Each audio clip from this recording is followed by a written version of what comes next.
Bible studies or study groups in pubs, connecting with Joel is a great athlete and was on the team from Bishops that won the national basketball championships while he was there. So he's connected with some sporting and outdoor adventure groups in the area and is really, I think, from what I've seen, doing an amazing job of helping the church burst outside of its walls, making contact, making a difference in the community, and developing this relationship that the church isn't separate from, but a vital part of the community, so that people who maybe don't go to any church still recognize Paris Presbyterian as an important ingredient in their community. So, putting this speaker series together, I wanted us to touch on a number of different areas. And certainly at Trinity, we struggle, I think, with that, trying to become known in the community, trying to find other groups that are having a good impact on the community, and maybe partnering with them to help make a difference. So I'm really, really thankful that Joel said yes to my invitation, and I'm really looking forward to what he's going to share with us tonight. And then at the end of his presentation, we'll have time for question and answer. So, Joel, really good to see you, fella. Take it away. If I can just interrupt before you start, Joel, if I can ask people to turn off their videos.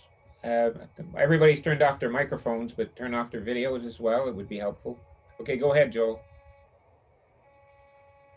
All right, well, perfect. Well, thanks, Sean. That's quite the introduction. I appreciate that. I know some of you, I see, as I mentioned earlier, I see some of your names and I see some of the faces, and I remember many years ago being with you in what was your former building, and I've been back, I guess, a few summers ago, I had a chance to be back in Ottawa and speak at Trinity. It was amazing to be at your beautiful building. And so it's kind of, I feel honored to have this conversation. I think hopefully that's what it's going to be. I'm going to talk a little bit just about kind of our approach to connecting with our community, to kind of making that really a part of the fabric of our culture in the church. So I'll kind of give you kind of the framework of how we function, how we really try to ingrain this into the culture. I'll give you some examples in terms of what this starts to look like, so it's not just theory, and then open up to questions. And I think one of the big things to know is always understand, the community in which you live. It's always going to be different opportunities, but I think hopefully some of these principles are transferable. Just so you have a bit of an understanding of where we are. We're in Paris, Ontario. It's a small town, about 12,000 people. We're surrounded by kind of bigger centers, Cambridge, Brantford, and whatnot. But one of the advantages we have is being in a small town. We're able to kind of connect in different ways. So let me just kind of share a little bit about what we're doing. Now, I thought I'd pull up a bit of my screen here for y'all, and then.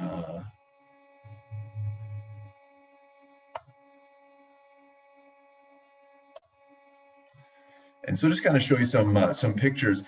So when it comes to kind of how we build this into our culture, I really always try to talk about two images within our church in terms of how do we connect. Because oftentimes when we think about outreach or we think about evangelism, those are kind of words that either get misused or people become kind of afraid of. And people think that, connecting with your community is the place of like a group of people, or it's a committee or something like that. And the approach we've taken at our church is really make the understanding that connecting with our community is ultimately part of our culture. This is the fabric of what it means to follow Jesus. And so the two images that we give is, the first one is body language. when I think of connecting with our community, body language is so important. And I'm sure you've all been there where someone is saying one thing, but their body language is saying something completely different. I remember like, if I were to start telling you about the importance of grace and mercy and forgiveness, but I was yelling and screaming it, you wouldn't hear the words, you would see the actions. And I think a lot of times as a church, we may have a great message, but the question is, what is our body language? How do people view the church? I mean, there has been a seismic shift over the years. It used to be, 50 years ago, the church was really seen as a real beacon, a real place where people would go and it was part of the community. Over the years, it's eroded to the point now where it's not only not even just neutral, it's the idea of when people think of the church, they're not always super positive about it. And so one of the questions we continually remind ourselves individually and as a church is how do we come across? What is our body language? So that's kind of the first image. The second image is then the idea of window shopping. I don't know how many of you are shoppers. I'm not, but I understand the concept of it. And I love this for us in a small town because in Paris, we have these small little shops running through our downtown. And when you're window shopping, you're walking along the street and you're not necessarily thinking you're going to go into the store, but if something catches your eye on the storefront, it might entice you to go in to see more about it. And so the question we always ask people is, what's on display in your life? What's on display as a church? Because people, I believe, are window shopping for truth, are window shopping for hope. And they're looking in a number of different places. But oftentimes they don't come to the church because of how we've presented ourselves. And so when we think of those two kind of key images, it begins to help us understand how do we connect. And so those two images really lands at this. For us as a church, our vision is we want to lead people to Jesus so that lives are transformed and our community is impacted for good. And that last phrase is what we'll talk about most, is that we see a vital part of our ministry as a church is having an impact on our community. And the key word is for good. And so with that all in mind, what we've done is we've kind of boiled it down to a motto or a slogan. Because what I find in order to equip people is you want to give them the language. You want to give them starting points to have conversations. And so we've really boiled our entire vision about what we've done. And some people may not like this language, but we've branded our church as being for Paris. And so that's our brand. Everything we put out is about being for Paris. And what it stems from is it hopefully creates a conversation. And so when someone says, what do you mean you're for Paris? It's based on the reality that oftentimes churches and Christians are known more for what they're against as opposed to what they are for. Now, I'm not saying we don't hold positions and we don't disagree, but are we talking about the things that we are for? And for us, kind of the foundational verse is John 3:16. For God so loved the world that he gave his only son. It talks about how God is for people. And so we really need to be for people. And so what we start to realize is that for us to connect as a church with our community, it's not a program, it's more than an event. It becomes a part of our culture. And so we really break it down essentially into three ways. We talk about it as individually. Are we creating a culture where we are investing and inviting, investing in our community and inviting people to become a part? So we talk a lot about, one of the things we've done over the years is we've actually stopped doing many of the church related things we have been doing and really focused on Sunday morning attendance or being engaged with worship, small group ministry, and then serving in a capacity either inside the church or even better in the community. So I'll speak from my own personal example. So over the years, I've served as coaching hockey. I've served as running basketball camps, things like that, in the community. So it's a means to kind of connect. And so as part of our culture, if we want to build a community, if we want to impact our community, then we can't always have everyone inside our building doing church-related things. So we really stress the importance of individually, are you investing in our community, and are you inviting people to be a part of what we're doing?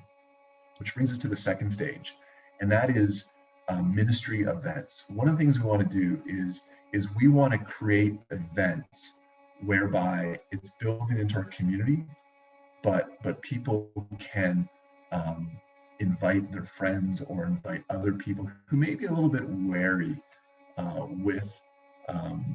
with church or anything along that to come out. And so examples we've done is we've run town-wide food drives.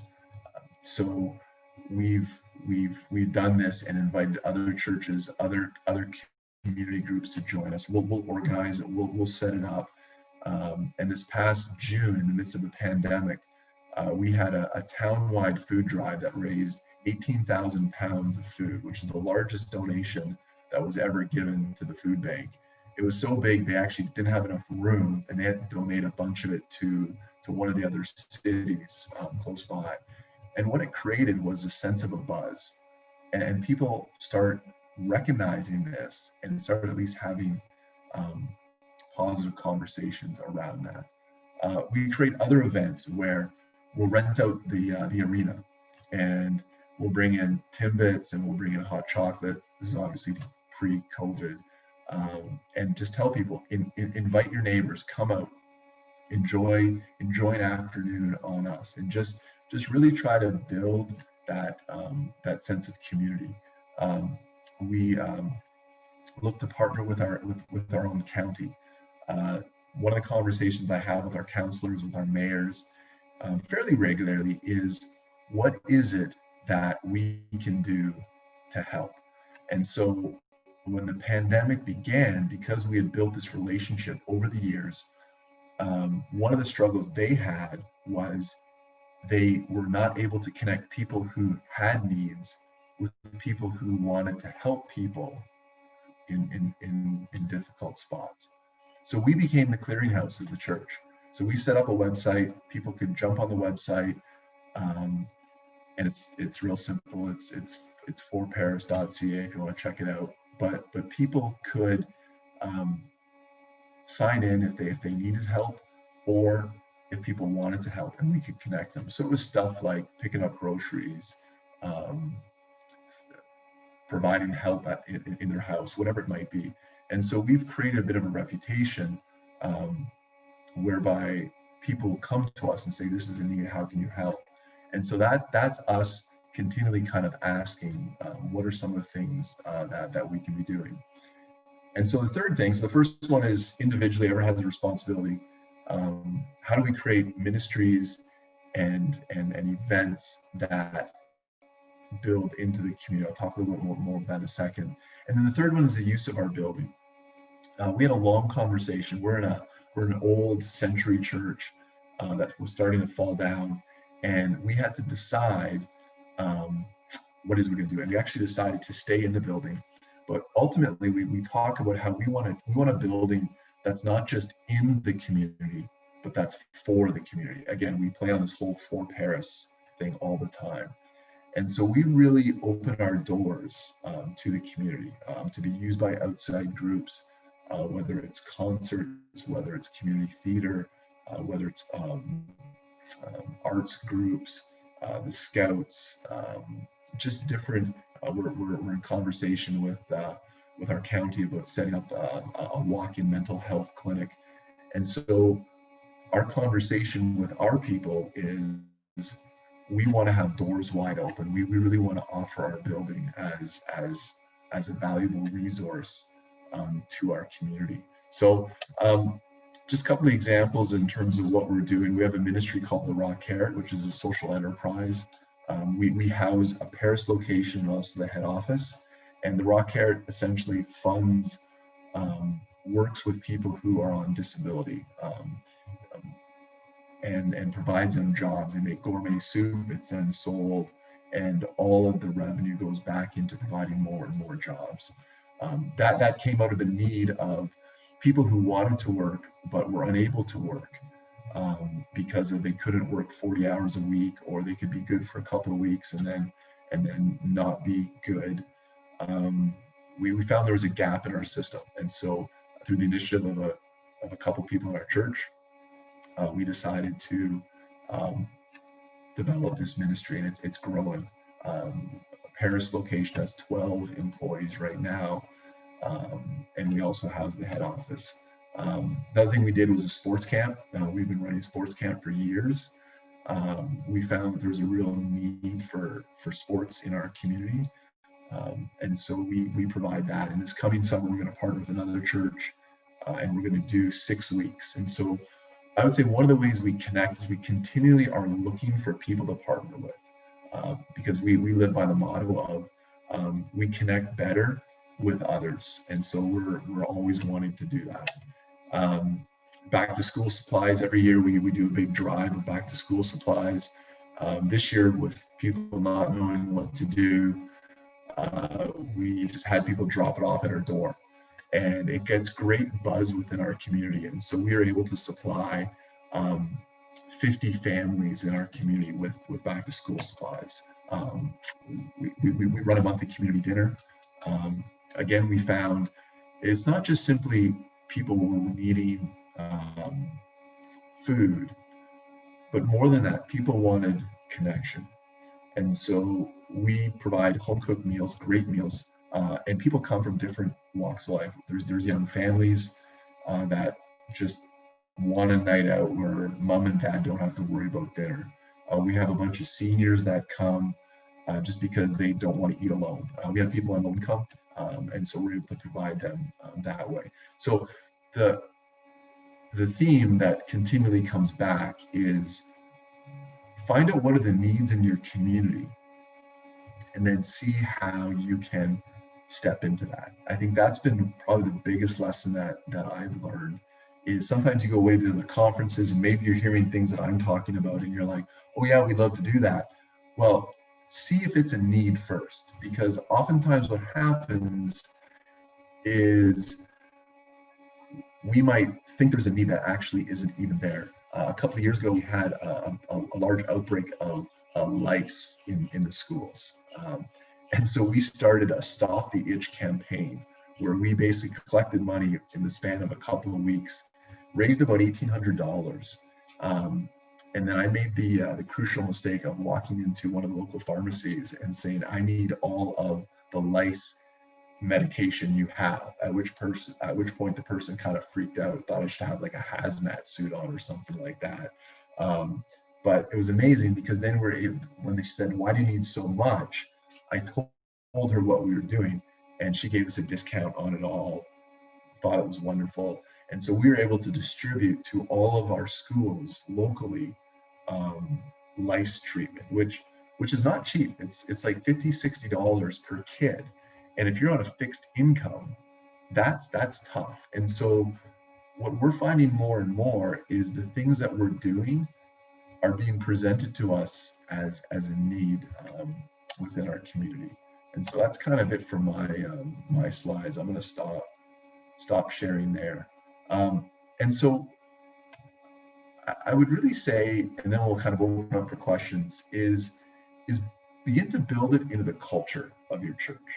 And so what I mean by that is constantly be talking about it, and not just talk about what is needed, celebrate what what is accomplished. And so one of the things that we try to do is we try to celebrate and talk about, give little stories of different people that have connected, have done things like that. Give your congregation the language to use. And so that's why we did For Paris. And if you want to, and that's not original to me, there's a whole movement called the For movement. And so feel free to, you know, to take and steal and rip off whatever we're talking about, but to give it language. And then what it starts is conversations, and then you can brand everything so that people start to understand, oh, hey, wait a second, that For Paris, what's that about? And then someone else jumps in, oh, that's that church that does this, that's that church that does this. And so it's just a way to kind of continually have those conversations, and then create events and opportunities for people to invite their friends to. And so they might not be ready to show up on a Sunday morning, but they may be wanting to come to a community dinner, and they'll meet 70 different people on that night. Or they may want to come to a skating night, or they may want to help out with the food drive, or they may want to help out with sports camp. Just different ways to invite, because you need to create a process for people to kind of come in as they're comfortable. And then the final thing I would say, and you probably heard a lot about this in other walks, is one of the great ways, one of the first ways you connect with your community often is through your online presence. The front door to churches is really the website. Most people check out who we are before they will ever consider joining or being a part of it. And so we make an effort on in terms of having a website that is informative, that is aimed towards people who are checking out our church. And I got a lot of pushback on this one, because people are like, I want to go to the website, I want to know when this meeting's happening, when that meeting's happening. And I said, no, that's not the place to go. You should know these dates, or call the person who's running the dates. We want a clean and simple website that is focused upon people who've never been to our church before. And so it's getting into that mindset. Oh, I see the internet's crapped out a bit.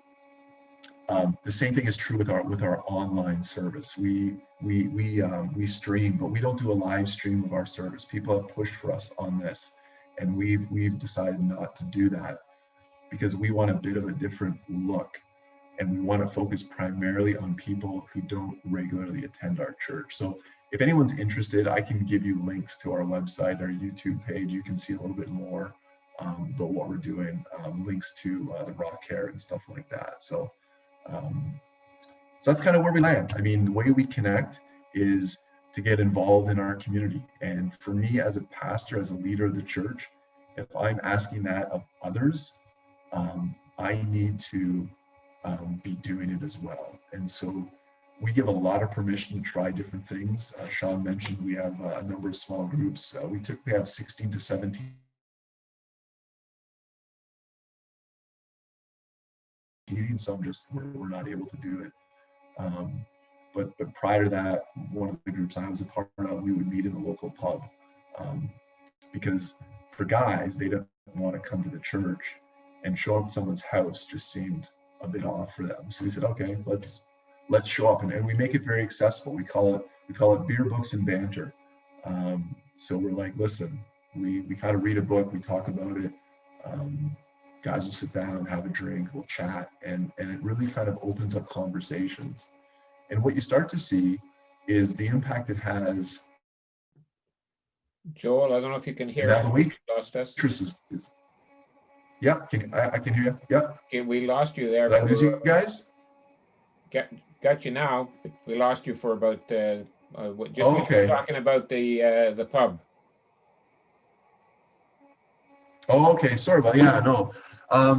Yeah. So just looking to do things differently. And so we have one of our small groups that just meets in a pub, and we we just see kind of the ripple effect and kind of the impact of that. And so, I mean, bottom line is for us to connect with coming across in a way that is looking for opportunities. We want to look for ways to promote what is happening in our community as well. And so there's lots of different stories, anecdotes I could give you, but I probably said enough right now. Hopefully some of it was helpful, and I'll open up to questions if that's all right.